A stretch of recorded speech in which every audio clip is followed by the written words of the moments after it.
The forest is a key part of survival games, and there's a reason for that. Forests just activate those survival instincts within us, instincts that we got all the way back when we were apes trying to live day to day in the jungle. So when we spawn in these digital woods, those instincts kick in and we know exactly what to do. Trees can be shelter, those animals are good, those animals are bad, but since it's a video game it can mess with those instincts. Maybe add something that's not supposed to be there to create a horror game, manipulate the instincts to create some kind of narrative, expand on them to create a good gameplay loop. Now this applies to all of video games, as all video games in a way mess with our emotions, but we'll be looking at specifically examples from the survival game genre, and even more specifically how different survival games create tension in the forest in very different ways.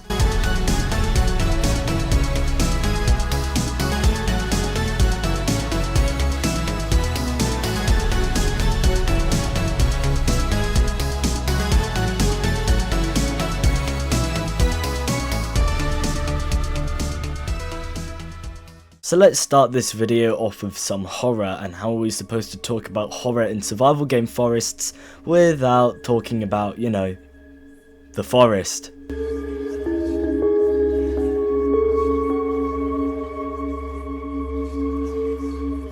The survival game genre is one of the oddest ones out there, as most of it is just early access garbage, but when it's done right you get something truly special, like a Minecraft or a Subnautica. Now at first the forest seems like just another crappy survival game, but the more you play the more you get immersed, as since there's a lack of quests or pointers, you just have to let those survival instincts kick in, and yeah, it goes from there. And just as you're getting 100% immersed in the game, as most horror games do, it shoves its first threat in your face. The cannibals. Now different players will do different things in the situation of meeting the cannibals for the first time. They can go up to them and say hello, they can try and violently beat them up, run away, go hide, whatever. And believe it or not, all of these options are actually valid and can work, each with their own pros and cons. The world of the forest is another good part, as since there's no map or a lot of landmarks you can see at a distance, you just kind of have to use your muscle memory of the hills and rivers to get around, which is of course pretty realistic and immersive, and makes choosing a base location pretty important, as you want to be in a place which you know you can come back to, and one that the cannibals will probably avoid, as the cannibals have a pretty smart AI system, with there being multiple cannibal factions, all with different behaviours that adapt to yours, patrol sequences and more, which makes it feel like when you're fighting them less like you're killing a monster and more like you're engaging with war with an enemy, which makes it so satisfying and cinematic when you finally take out a group of them that's been stalking you for days. It's this concept that there's something out there in the forest that you don't know of, that is playing mind games with you, a back and forth war where you try to figure out what it's going to do next, whilst it does the same for you, that I think is at the core of horror in survival games, and creating tension, as it of course links back to those primal days, and the cannibals are a key example of this. The only problem with the cannibals are that they're a little stupid. Of course they're smart enough to be a formidable enemy, as we just said, it's not going to match the war you get with humans. So what does a battle with another human in a forest with psychological warfare look like in a video game? Well, this is where we move on to our next example, FIREWATCH.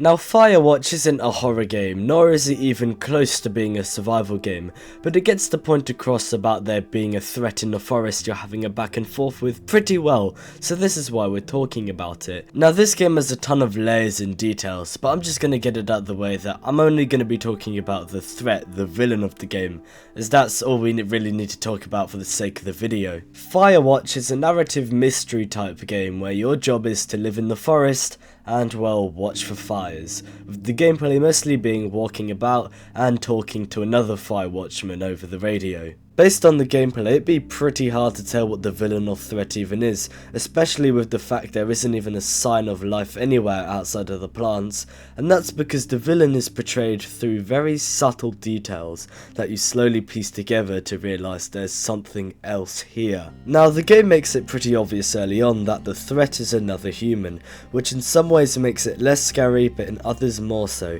Less scary because it's another human. We all know what a human is, it's not some alien from beyond our comprehension. Humans have limits, especially the human that seems to be stalking us in this game. As we can tell from the evidence they leave behind, they roughly have the same amount of stuff as we do, just some bits and bobs and some makeshift tools. But from another perspective, it makes them even more terrifying, as unlike a horror beyond our comprehension where all we can think to do is run away or accept our fate, with a human on the same level as us, it gives us the idea to fight back or investigate them. And the more we investigate, the more we can see that whoever's doing this to us clearly isn't very good at it, as we can see the human errors when they leave a piece of evidence behind, or we can even catch them in the act a couple times. That and the fact that we have another human on our side over the radio to converse with leads us to think we have the upper hand, and that they're the one on the defensive running away. But then the tables get turned when they pull something on us. Maybe we learn that a piece of evidence was actually planted there. Maybe we get knocked out by them from behind, or worst of all, we begin to suspect that the person over the radio isn't who we think and is maybe on their side. Which leads into that back and forth dynamic between us and another human in the forest, which is the whole point of this video. But whether it be a smart AI or a good scripted narrative, nothing beats the portrayal of a threat in a forest in a survival video game better than actual other players. Yes, real people, which is where we move on to our next topic, online games, more specifically Rust.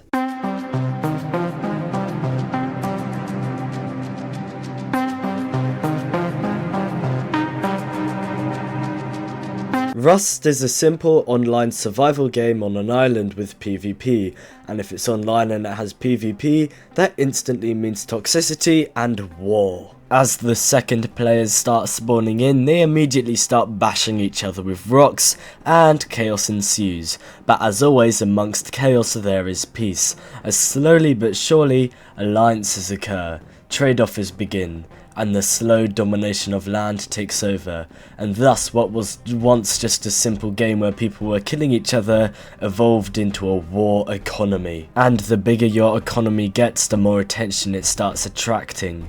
More attacks begin happening on your base, more of your teammates start getting assassinated, more camps begin spawning around nearby watching you. But this ain't no AI or script that's stalking you, this is an actual player, an actual human that's on your tracks, and since it's an online game, you have no limitations, so you can strike back at them, so you'll need to come up with some kind of raid or attack on their base. But as you're putting together a plan to get your revenge on them, or maybe you're even enacting one, that tension returns. The tension that they also have a plan, the tension that they're coming for you right now, the tension that they're watching you right now. It's the same tension from FIREWATCH in the forest, and it's what I'm trying to get across, this irreplaceable, instinctive forest tension that this video is all about. Of course, this tension slowly goes away the more you progress in the game and the more confident you get, but in that early phase of the match where everything is a lot more silent is when it's truly at its peak. In that quiet early starting area of the map, many aspiring players lay, who hope to one day get out of the wretched area and take over the server, but in the end only one of them truly can, so they go to war with each other to get the necessary loot they need before they can get out of there. And so when it comes to your turn to fight, the instincts, the pressure, they're real. When a faction you've gotten to know, whether it be your own, a friend, or anything else, gets decimated, it doesn't feel like a bunch of players dying, but more so a narrative plot twist, just like the AI groups in the forest when you kill them. Another great example of all this is 2B2T. 2B2T is the oldest anarchy server in Minecraft, which basically means it has no rules, and for a place with no rules it's a giant mess, and whilst it may seem a bit chaotic at first, look closer and you'll see a great community who are all at war with each other, and slowly but surely over its years of existence, storylines and factions have grown in this place that tell very compelling narratives as they all clash with each other, to the point where some channels have dedicated themselves into documenting them, making them feel a lot less like just a video game and a lot more like some kind of cinematic storytelling masterpiece. And after failing or dying or getting killed over and over in these games, when you finally find that place you belong, home, it gives this feeling of melancholy or completion, the opposite of tension, and that makes the whole journey all worth it. Life is like a void, and at the bottom of the void is death, and we're all in this void, and the best thing we can do in the void is create our own worlds in the voids, our own purposes, our own meanings, our own objectives. Finally finding your home in these games is like finally finding your world in the void. One day we will all descend into the void, but for now it's good. We found our world. The only problem now is other people's worlds, and how they clash with our own and create wars, create conflict, create tension. Firewatch isn't just a game about a man who's trying to investigate a stalker in a forest. It's also about a man, the protagonist, trying to escape a world that's slowly descending into the void by heading to the forest, whilst encountering someone else who's doing the same, getting paranoid over them and trying to chase after them, whilst they kinda do the same for us, when it never really had to be this way. Anyways, I hope I've painted a good picture on why I like these games so much. They're not for everyone because they can be pretty hard, but yeah, thanks for watching and subscribe.